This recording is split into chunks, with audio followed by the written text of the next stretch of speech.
I'm the True Wise Gamer, giving off my vast knowledge so you may understand games a bit better.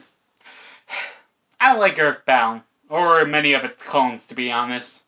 Nothing really personal about those games, I just find them boring, since they are the type of games that seem to be made to be bizarre for the sake of bizarre, rather than having any point to the story. If you like them, that's fine. I don't really care for them that much. Why did I mention that? Well, today's game was an actual odd thing. See, a friend of mine actually told me about this game. His exact words to me when recommending the game was, and I quote, "Dude, this game is batshit insanity. You gotta play it." I played it and I kinda regret it, as spoiler alert, it's very boring. My god, I'd actually decided to watch Gaim finally, and I actually enjoy that show. But I really shouldn't want to watch a show while I'm playing a game. But what actually made me decide to play this game for a review was because, if I am correct on this matter, that this game might be one of the first actual Earthbound clones, or at least generally somewhere up there. Though I am getting a bit ahead of myself. So let's begin the review for Grow for Devolution. Heed the call to awaken. The game begins with our mother waking us up and beginning our journey as we're forced to go to Hokkaido to visit our grandmother. On our way, we actually find some kids, as we had to just beat them up because they're assholes.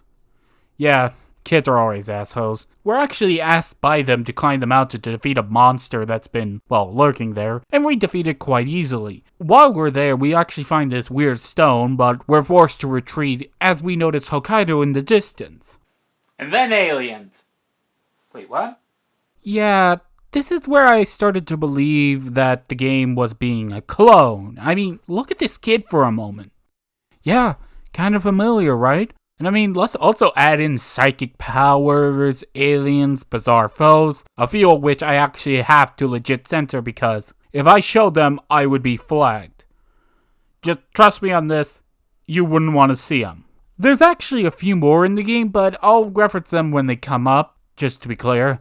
So let's just go back to the plot, as we wake up 10 years later in the future in the base belonging to Bless, a group that's fighting the alien. The doctor who rescued us as a kid asks us to go back to the mountain so we can find whatever producing this strange energy wave, which is actually the stone we found earlier, as this time we actually get to touch it and oh god.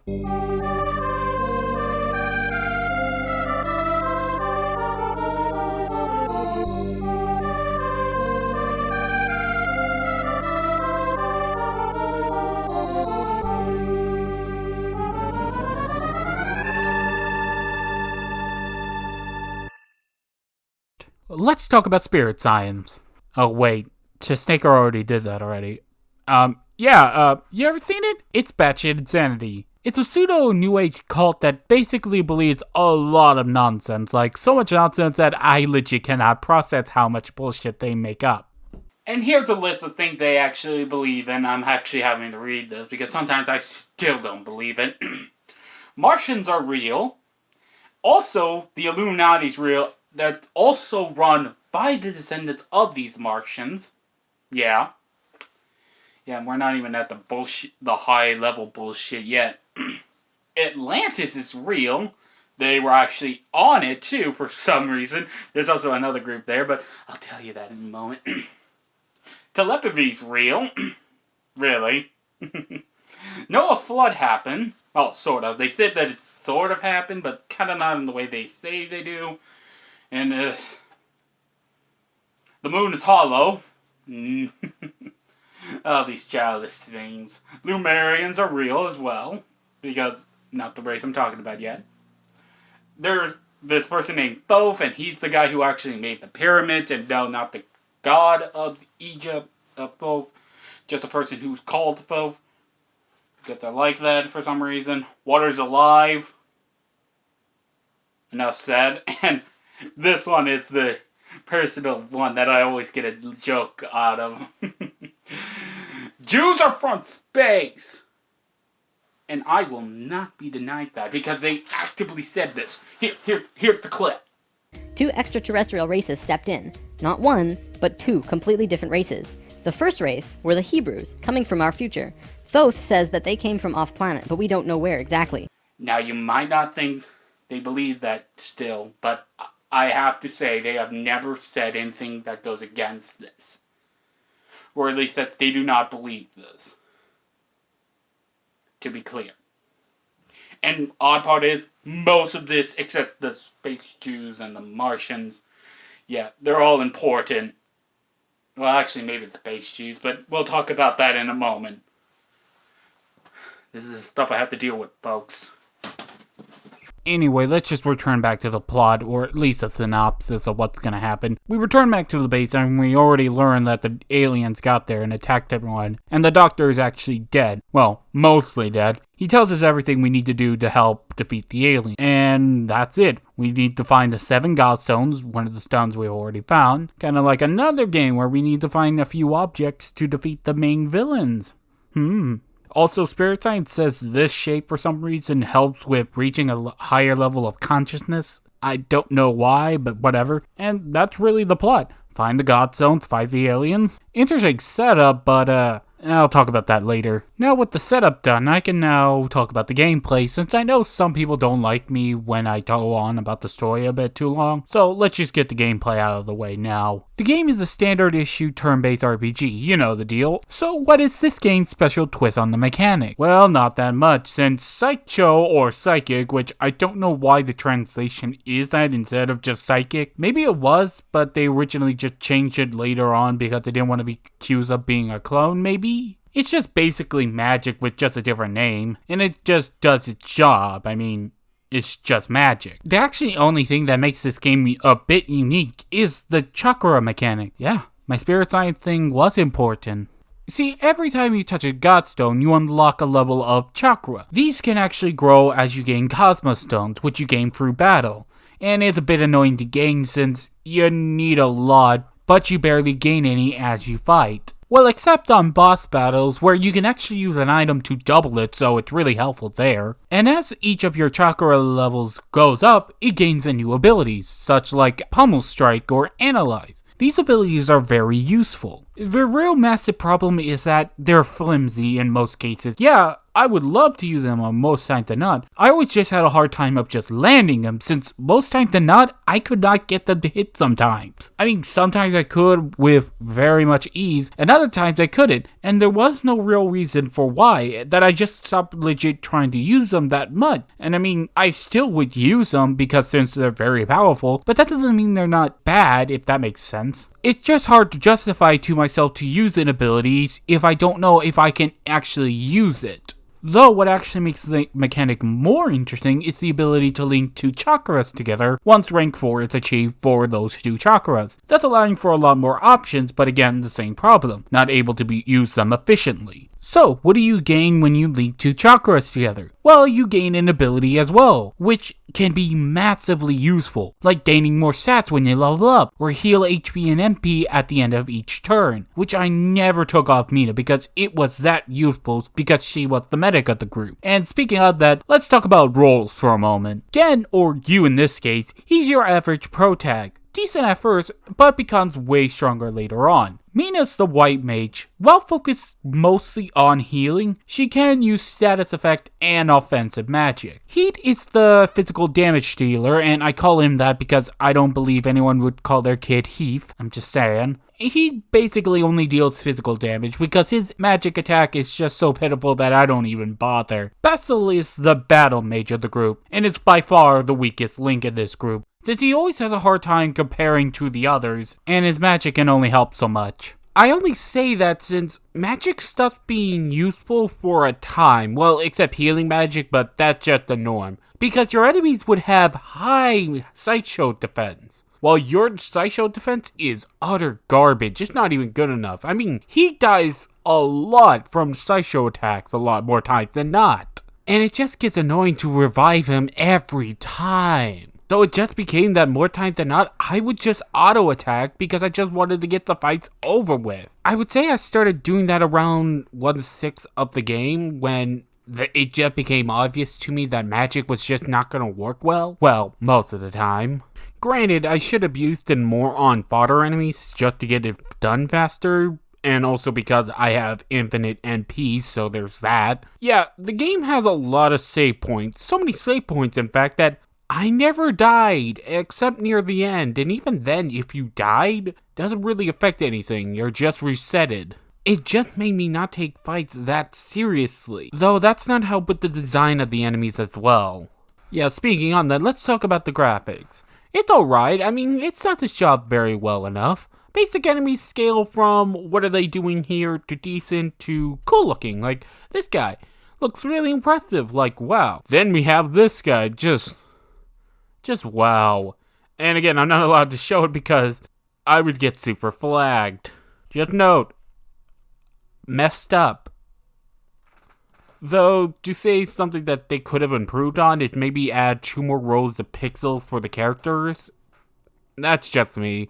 While we're on that too, might as well go on about the music, and it's alright. I wouldn't say it's bad, but, I mean, like, I never thought I would hear a bagpipe in 16-bit for, but there we go. I always thought to myself that the music was getting on my nerves, and I don't know why. There's nothing particularly wrong with it, it just got on my nerves. There's really nothing much else to talk about. Any interesting idea the game has is not interesting enough to keep the game going for how long it's going for. And the story is, I would talk about the plot more, but that would make it sound like it had a point or any sort of progression. Well, I'm actually lying. Yeah, progression happens, but it's kind of meaningless. Like, you can pretty much ignore everything that's going on. And I know it's going to be odd that I'm complaining about the story, even though I just said the story is not that important. Well, it's mostly because I feel like it's trying, but at the same time, it's not trying anything at all while playing this story very straightforwardly. I'll try to explain as we're going through a few things. An example of the game's story kind of being pointless is just the moment where we have to stop our progression in Russia until we get a key. How do we get one? Well, we need to go through some hoops, and that actually is a problem at times. It will ask you to do things like you normally couldn't do. A good example of this is when we had to go through this temple, and it asks us to not take out 2 weapons that are actually very useful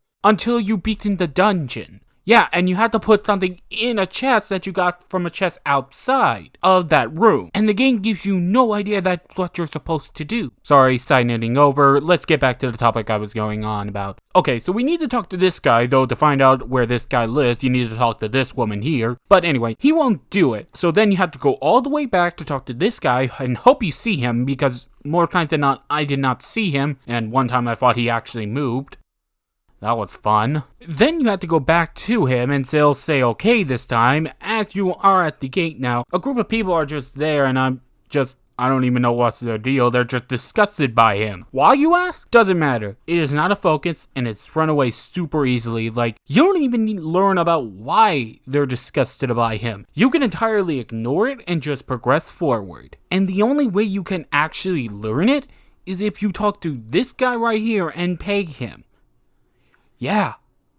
This is something you should not do when you're telling a story, because if you're going to bring it into focus and not explain to us what's the deal, that is poor storytelling and it just creates questions of why did you even bother? Though that's just one example of how much it doesn't care. Another good example is actually Michael, since he does nothing. I mean, he does nothing. He just constantly states to us that we should stop, period. No rhyme or reason to tell us why we need to stop, just nothing. His reasons are never stated on or even elaborated on until the very end. So apparently his deal is that he's half alien because the aliens kidnapped our mother, so he's our half brother for some reason. I don't know where his father is because they say that he was already being created when he was born, and it's just stupid.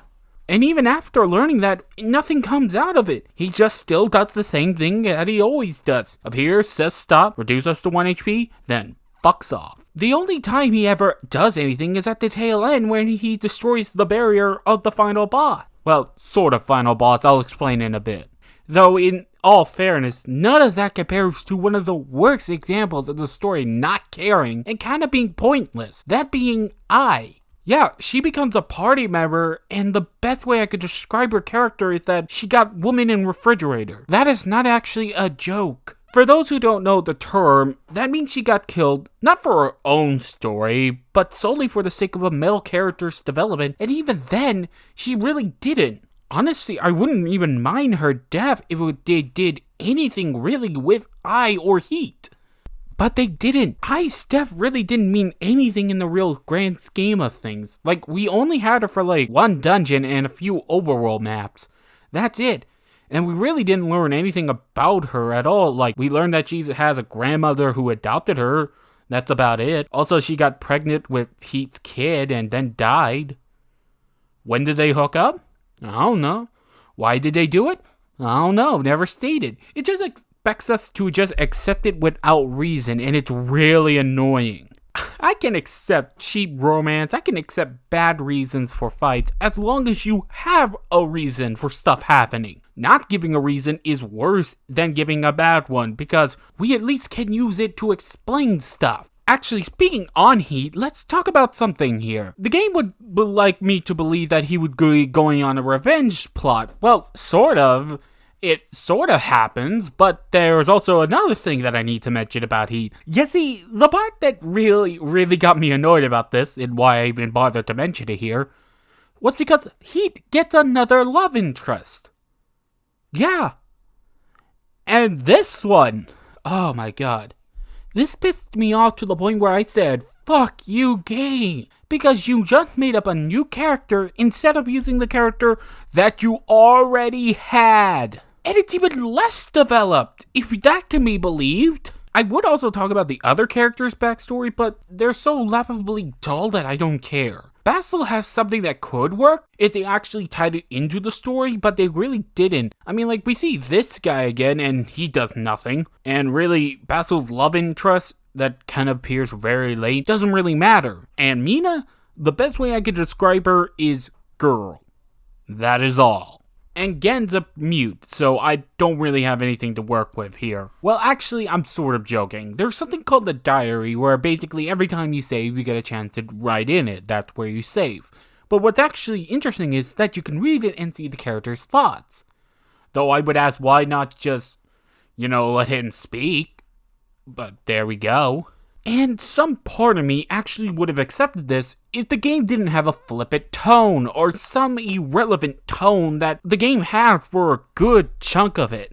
See, I don't mind if a game has jokes. They're fine, they can work well and help alleviate a dark tone. I just don't like them when they impede on a story and go out of its way to make it seem farcical in a matter of speaking, as though they don't know what they want the journey to feel like. An example of this is where we have to stop a mad alien doctor from making chimera-like monsters that are treated so goofily, like the animals are talking, and only here, by the way, nowhere else for some reason, and that his name is Dr. Z.